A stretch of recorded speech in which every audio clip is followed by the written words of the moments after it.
That's not for you. Very ignorant pastor's section of hell. It will be filled. Not a bad synopsis. Hello, and welcome to another edition of Brad Rants. I'm Brad, and you are not. And we all thank God for that. This is going to be another one of those things where I watch the videos I have never seen before. They've been prepared by our production team, and I'm just going to give you my thoughts on them. They may be funny, they may be not funny, and hopefully you can sit through the totality of it. So let's see what we got. It's the stark contrast of personality between different writers of the New Testament. My friends, I'm writing these things to you so that you do not sin. But remember that if we do sin, we have an advocate with the Father, Jesus Christ. Hey guys, hope you guys are doing well. Jesus be with you. I'm writing you these letters because you guys are a bunch of idiots! That's facts. That's yeah. There's Paul.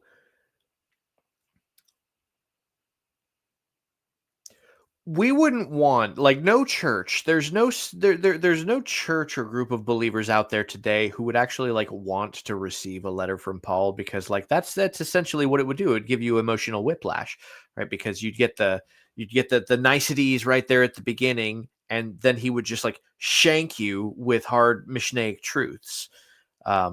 And some people would disagree with that statement, and I don't care. Prove me wrong. Asking for a small chunk of your hair to add to my prayer journal. You're wearing perfume. It would have been nice to have known you were a daughter of Babylon before I started this conversation. Fortunately, I had to break up with my last girlfriend after I realized she did not have the proper bone structure to birth 23 children. Family reunions are a little awkward now. I am appalled by your sinful nature. Lucky for you, I have the gift of delivering. Don't worry, I've informed my mother of our future courtship. She is crocheting your wedding dress as we speak. And that is why I can never marry a woman who exposes her feet in the daylight. If you watch Beauty and the Beast backwards, it is actually a symbolic telling of Samson and Delilah. Whoa, what do you mean you're not interested? We literally shook hands earlier. My father and mother sealed their marriage with a nod of agreement. That is why I refuse to ride in a vehicle with the female driver. It's not scripturally biblical. So that is when the doctor told me I was just constipated. I believe I had a warlock growing inside of me. Apparently it's not appropriate to drink the baptismal water. So now I'm currently looking for a new home church. Can I recite the Lord's Prayer to you in Klingon? And now I only wipe with fig leaves. Anyone that's not doing it, I question their salvation. Cannot hold hands with you, fingers interlocked. I don't know what type of sands are going to be dripping from those sweat glands of yours. I'm not saying the woman isn't an equal in the marriage. I'm saying scripturally, the man is always right. And you're proving my point. Right. So this is a fact that has been brought to me before. I have had young ladies approach me because I'm theologically literate person. I'm active in the faith community, and ask if I know decent Christian men. And I'm like, well, what about the ones at your church? And I get it. I see this is kind of the complaint that I get is well, yeah, they're Christian guys, and they're Christian, and they're into their faith, but they're super weird. And it's well, yeah. So there's a YouTube channel called Effective Purpose. I've been watching a lot of his content lately, and he's talked about this. And essentially what he's outlined is that the church has given men the wrong advice. And he kind of says very much along the same lines as several other red pill content creators who have talked about the dating crisis and kind of the shortcomings that men have had, not necessarily, of their own doing. It's not necessarily their fault. It says they've been given bad advice. So, you get the complaint that he's too nice, or, maybe he's just not fulfilling enough of a masculine role to attract women. And one thing that the church has told men is just to be super duper Christian, right? If you just get super duper into your faith and super spiritual and really into your biblical studies, that somehow this is going to attract a woman. It doesn't. Women don't find this attractive. I mean, it may be like a a cherry on top, but like you still have to be a masculine man, right? You have to be able to do the thing. You have to be handy. You have to be able to fix things. You have to you have to be something that will serve some actual functional purpose to them. Because that's kind of what they want. You've got the nice guy energy and the bad boy energy, and women generally kind of like a man who's got a little bit of both, right? You've got to be able to excite her as a woman, but also like be nice. And unfortunately, the advice that men have been given is more so be nice, and not enough of the like, hey, you probably need to be a man and learn to be a little bit masculine. Learn to like do impressive things that like showcase your masculinity. Learn jujitsu or something like that. Go start lifting weights at the gym, something, right? That is a necessity. If you just get like super spiritual and you're not a masculine man, it just comes off as really, really weird. And I don't think that he could have pointed that out any better. It doesn't matter how much you learn the Bible. It doesn't really matter like how super spiritual you can get in your faith. That's not going to be a turn on. So be a man first. God made you a man. Be a man first, and then learn to be a godly man. The brain is an amazing organ. It starts working in a mother's womb, and it doesn't stop working until you get elected to Congress. If the aliens landed tomorrow and said, take me to your leader, it would be embarrassing. Chunka chip. If this country was founded by geniuses, but it's being run by a bunch of idiots. Now, to answer your question, even duct tape can't fix stupid. Senator, let me switch gears and ask you about your legislation in terms of your bill to kick Chinese companies off of U.S. exchanges if they keep hiding audits from U.S. inspectors. Tell us about your bill. God created the world, but everything else is made in China. Roses are red. Political love is fake. Washington weddings are just funerals with cake. Oof. I mean, it just everything that man says is just so based. It's comedy gold because it's hilarious. But also it's just like there's just so much truth. Could you imagine if like there were extraterrestrial life out there, and they came and met our president, anyone post Reagan, like just anyone post Reagan would be an utter embarrassment. Like even could you imagine Bush? Could you imagine George W. Bush meeting aliens for the first time? That should be the plot of a comedy show. Get the writers on it. Do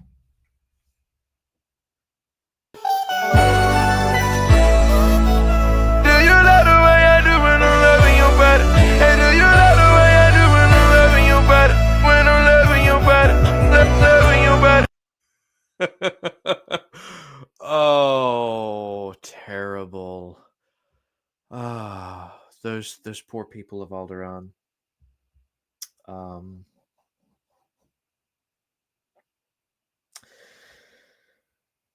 We mourn them. We mourn them because wait, no, we don't. No, the Empire did nothing wrong. What is this? This is rebel propaganda. I don't need any of this. She can connect any two events in history with yarn, thumbtacks, and unwarranted confidence. She doesn't need sources. She is the source. She once debated herself and lost twice. Intelligence agencies follow her Twitter just to see what they're doing next. She never met an obvious explanation she couldn't turn into a confusing 2-hour podcast. She possesses priceless secrets, but will share them with anyone for a small subscription fee. In her world, all roads lead to Israel, even cul-de-sacs. She is the most kooky podcaster in the world, But then again, the feds told us to say that. Right. Yeah, no. Man. There's a lot that I could say about Candace Owens right now. And I used to like her a little bit. And this is a discussion that I've had with a couple of friends of mine, is that she's actually always kind of been a little bit icky in the way that she argued and the way she articulated her points. There's always been like just this small sense of like dishonesty, or just not of bad faith arguing. And it used to be minor. You should be very minor, but it was always there. But now it's just come to the full front, and that's like all she does now. And she's gone off the rails. I think Charlie Kirk dying was a huge cause in her just like going way off the deep end. I mean, we know she left the reservation when she quit the Daily Wire, or got fired from the Daily Wire, because she couldn't just obey a few simple rules. But it's become joke worthy now, and that's sad. That's sad. She's done good work. She had the series Convicting a Murderer, which was good. And then she did the documentary about BLM and where the money is actually going. That was excellent. That really was good. I would still recommend watching those. But somewhere in like the last couple of years, it's just been bad, really bad. And that's me being polite. There's a lot more I could say. Performed at the Wailing Wall are rooted not in biblical faith but in the 13th century occult system of the Kabbalah, as elaborated in the Zohar, and further mystified by the Hasidic movement. The supposed divine presence they seek at the wall is not the God of Abraham, Isaac, and Jacob. It is the Shekhinah, a feminine emanation in Jewish mysticism. She is described in erotic, intimate terms, often as a divine consort, with whom spiritual union is sought through the act of prayer, a practice called kavana, where physical movement, like the back and forth thrusting you see, mirrors an esoteric sexual ritual intended to unite the Shekhinah with the Ein Sof, the infinite masculine force of their God concept. This is not worship, it's a metaphysical sex act disguised as devotion. It is an inversion of divine truth, rooted in mysticism that Scripture calls an abomination. And this is where it collides with our politics.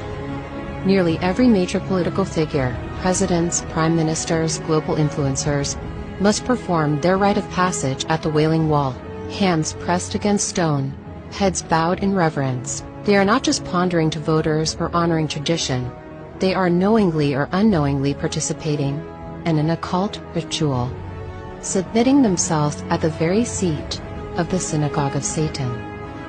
Scripture is unambiguous. In Acts 17:24, it says God does not dwell in temples made with hands. Much less would he dwell in a Roman fortress surrounded by rituals that glorify a false god and mystical union. It is spiritual prostitution.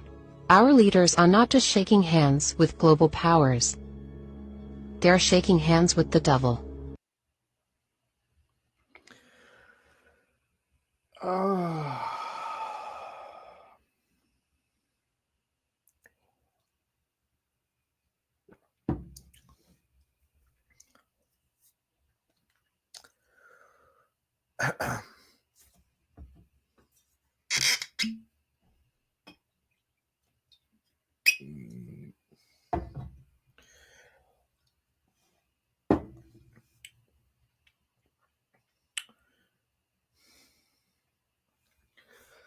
It amazes me how people who claim to study Scripture can be upset that there would be a description of a personification of the presence of God's glory, not God, the presence of his glory,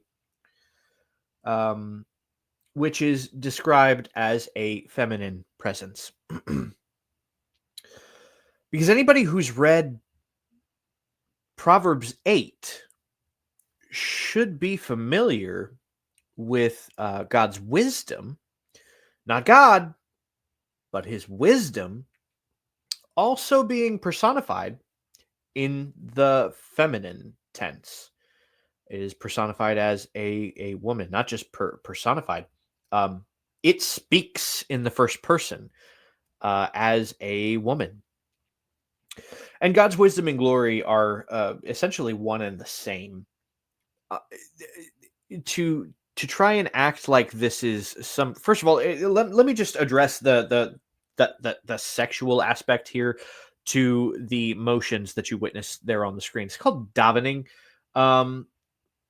They're bowing. It is not thrusting. It is bowing. They are continuously bowing over and over and over again. It is not thrusting. The object of the motion is on the upper body, bending down and then coming back up. It's not the focus is not on the hips moving backward and forward. That has no part of it. Which is funny because you also never see anybody who talks about this ever quote the Zohar. They reference the Zohar and say, that's Kabbalah, it's the witchcraft that's in the Zohar. They never quote the Zohar.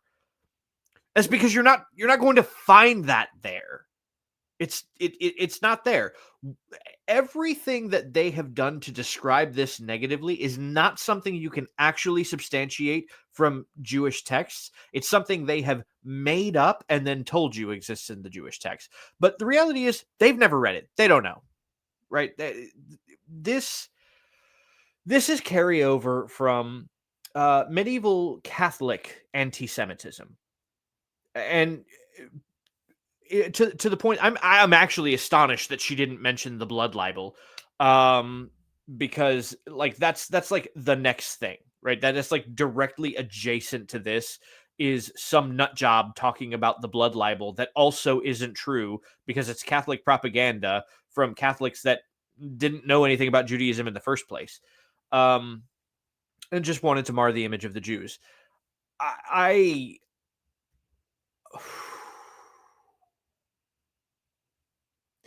I wish people would actually take the time to educate themselves on something that they dislike before deciding that they dislike it. So when you decide that you dislike it before you actually even know anything about it, you actually sound like an idiot every time that you open your mouth about it. Man. Yep, that was a longer rant than necessary. 5 reasons why I'm not a Calvinist. Number 1, total depravity. Number 2, unconditional election. Number 3, limited atonement. Number 4, irresistible grace. And number 5, perseverance of the saints. I was actually part of a live the other day and we talked about this. And people call me heretic because I don't affirm total depravity. I affirm ancestral sin. That is that we're all born with the inclination to sin, but we're not born guilty because of what someone else did. That's not justice. People say, well, you don't believe that God is just? You don't believe that God is just, Jacob? No. Here's the issue. I actually do believe that God is just. And therefore, I do not say that infants are born guilty because of what someone else did. That is, in fact, not justice, right?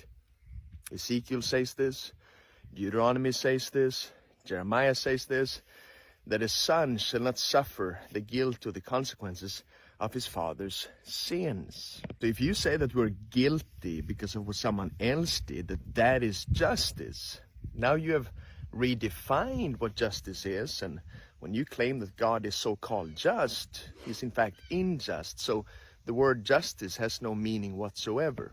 And there are scriptures that our Calvinist friends go to try to prove that we are born sinners. For example, a scripture that says that we are born in iniquity. And yes, I affirm that. Of course, we're born into a broken world, a sinful world with the inclination to sin. But we're not born, we don't come out of the mother's womb as raging sinners. Like my newborn daughter, she didn't come out of my wife just cussing up a storm, right? No, she was born innocent.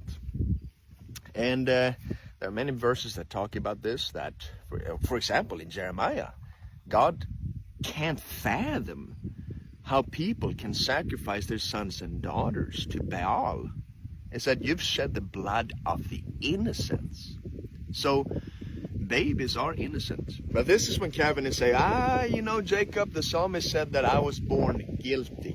Okay, well, first of all, the psalmist wrote prior to the cross, prior to God in Christ reconciling the world, what I and my Lutheran friends would call universal justification. And secondly, how does what the psalmist said disprove all the other Bible passages that talk about the infants as innocent? And I've said many times before that if you are under the system of Calvinism, you can't truly know who is elect and who is not. You can, in fact, not have eternal security. This is the irony of it all. Because say if you're a person that believed for 10, 15 years, you were sure that you had eternal security and eternal salvation. You were sure about this and you had faith, but then you fall away from the faith. Well, Calvinists will tell you that either you were not saved to begin with, or they will go with a crazy answer, and that is that, well, you can end up being saved anyway. So here you have two answers that in fact give no eternal security whatsoever. Because if the first answer is true, that he was never saved to begin with, then how can I know that I am saved, right? Because that person, he knew, he was assured that he had been eternally secured and saved. But in fact, he was not.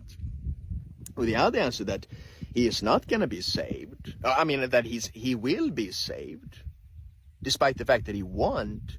This now gives a false sense of security to the unsaved, right?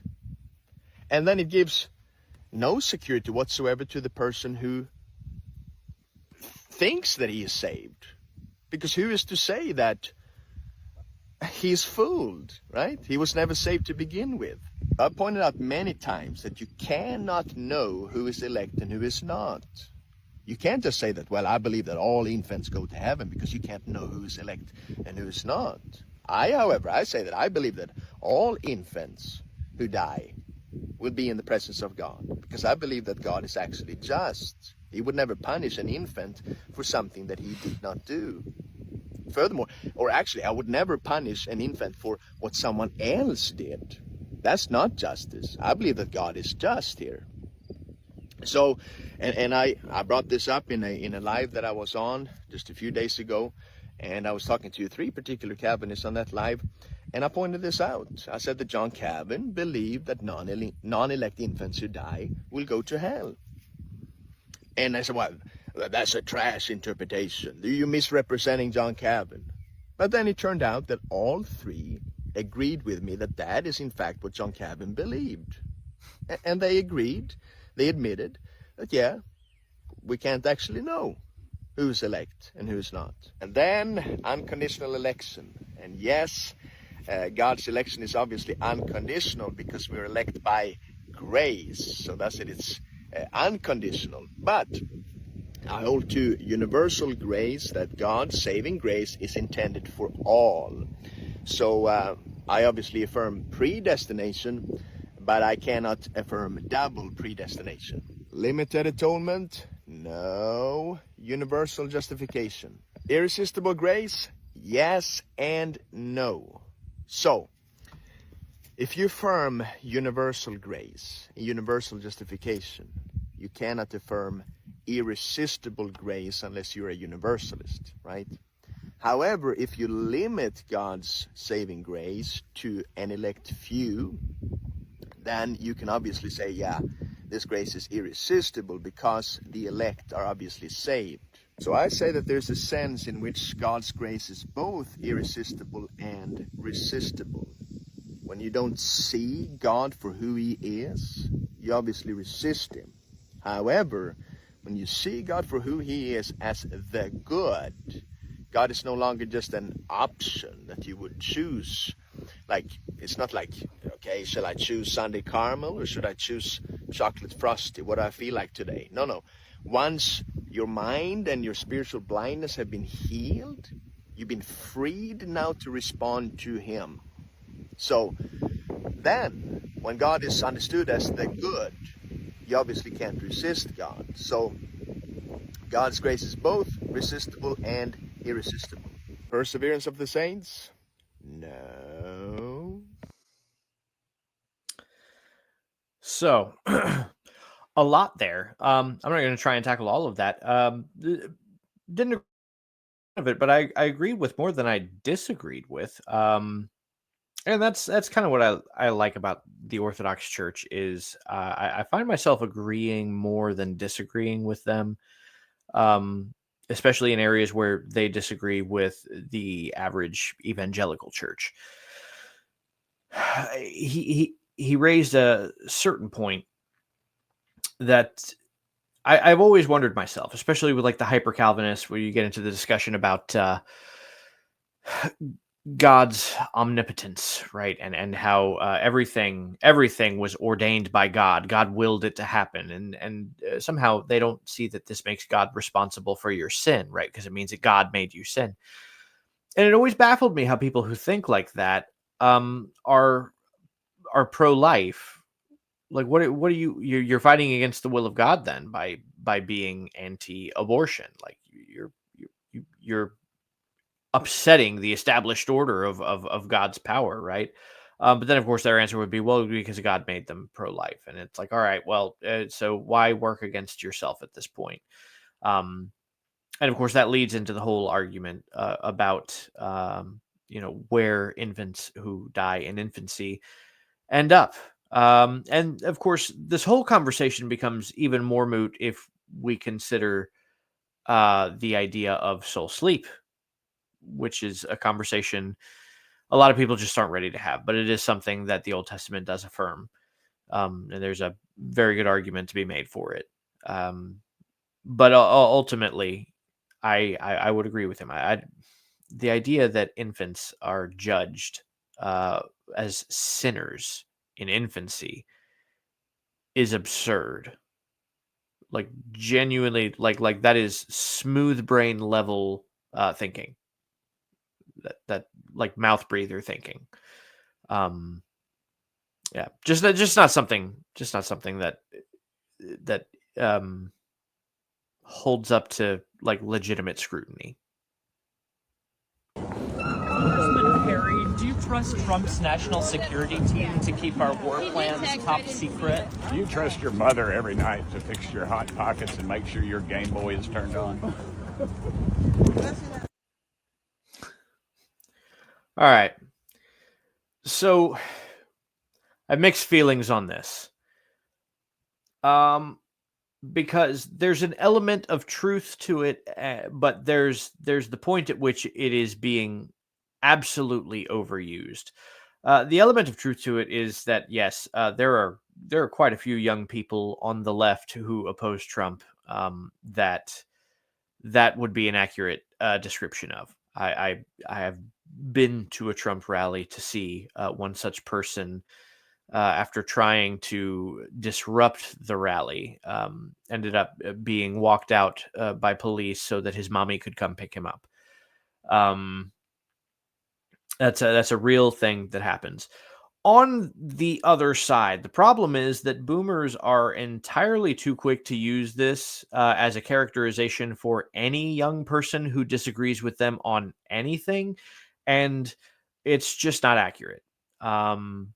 It's just not accurate for the grand whole of young people in that generation, particularly when we're not talking about like a hard leftist, like a radical leftist. When you're talking to somebody who's actually more of a calm moderate or a libertarian, or God forbid, somebody on the like extreme right. This is just like a boomer dismissal when they no longer have an argument. which is essentially is what it is here too. I mean, it was a loaded question the kid asked, and it was a stupid question the kid asked, but like the answer that gentleman gave was obviously evading the question. Also, like it was trying not to actually give a legitimate answer to the question. Which some may say, look, like that's the proper way to deal with a question that is an absurd question, right? You just don't dignify it. There may be some truth to that, because I definitely have done that in on my own at times. But when you're taking part in the generational war, maybe isn't the best idea. Just because understand that the rest of your generation are going to try and use that against the rest of the younger generation at any point, and very frequently they will be wrong, and it's just them trying to avoid being exposed for actually not knowing something, which is the boomer currency, is just not knowing things. That's social currency to them. Them's the facts.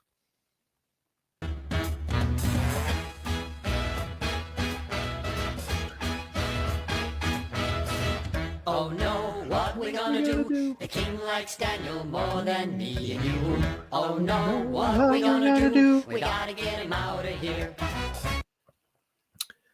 I was a VeggieTales kid. I know all of those songs by heart and their harmonies. Which that was one of my favorites as a kid. That was one of my absolute favorites as a kid. That's man, that takes me back. I haven't heard that song in a minute. That's nostalgic for me. Beautiful. Don't have consciousness, so you have to be conscious to be a person with rights. Like conscious right now? Because then everybody in a temporary coma has no rights. Like it would be fine to violently harm them. I don't think so. No, not conscious right now per se, but capable of experiencing consciousness. So squirrels are people with rights. What? Squirrels are capable of experiencing consciousness, so by your logic, they're people with rights. No, I mean human consciousness. In order to have rights, you need to be capable of experiencing human consciousness. I think Spock's dad would disagree with you. Who? Spock's dad from Star Trek. Spock is half human, half Vulcan, and Spock's dad, Sarek, is a Vulcan. Why is this relevant? Do you think it would be wrong for someone to kill Sarek? He doesn't exist. We're in philosophy land, so if you can imagine it, it goes. Do you think it would be wrong for someone to kill Sarek? Well, yeah. But Sarek doesn't experience human consciousness. He's not human. So you can't say human consciousness is what gives you rights. And there's the issue. Consciousness excludes people in temporary comas from having equal rights. Capable of experiencing consciousness includes too many creatures in having equal rights. And human consciousness ends up being speciesist, preferring our species over others like Vulcans. So consciousness can't be relevant to making you a person with rights.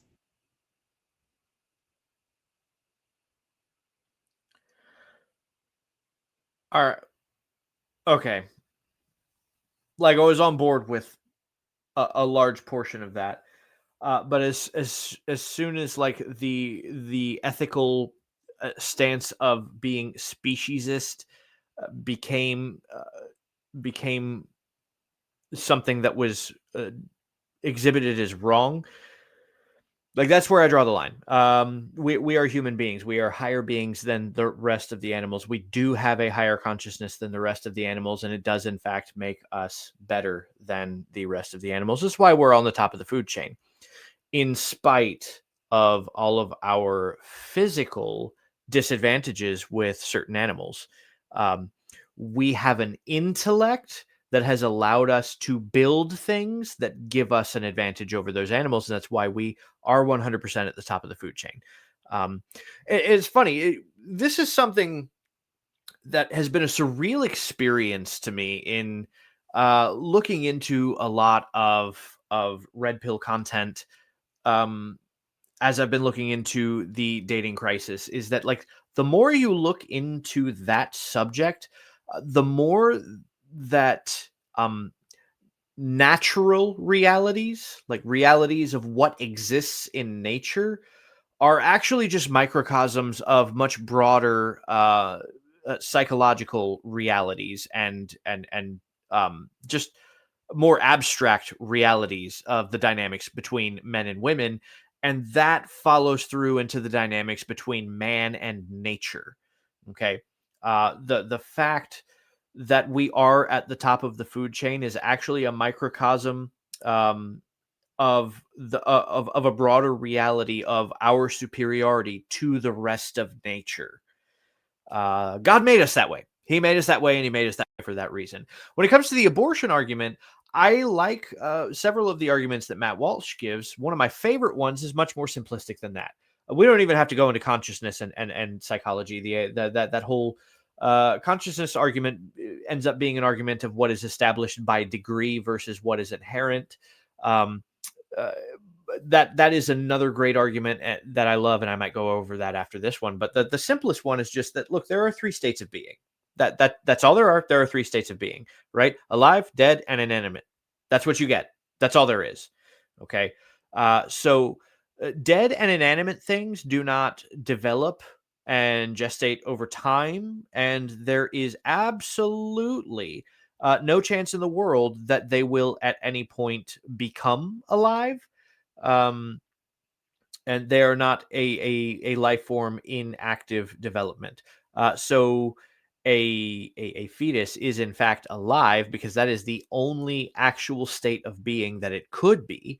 And because it is a human embryo, a human life form, it is therefore human life. And then to exterminate that is therefore murder. By definition. That's as simple as it has to be. I have yet to hear anybody actually give a worthwhile argument against that.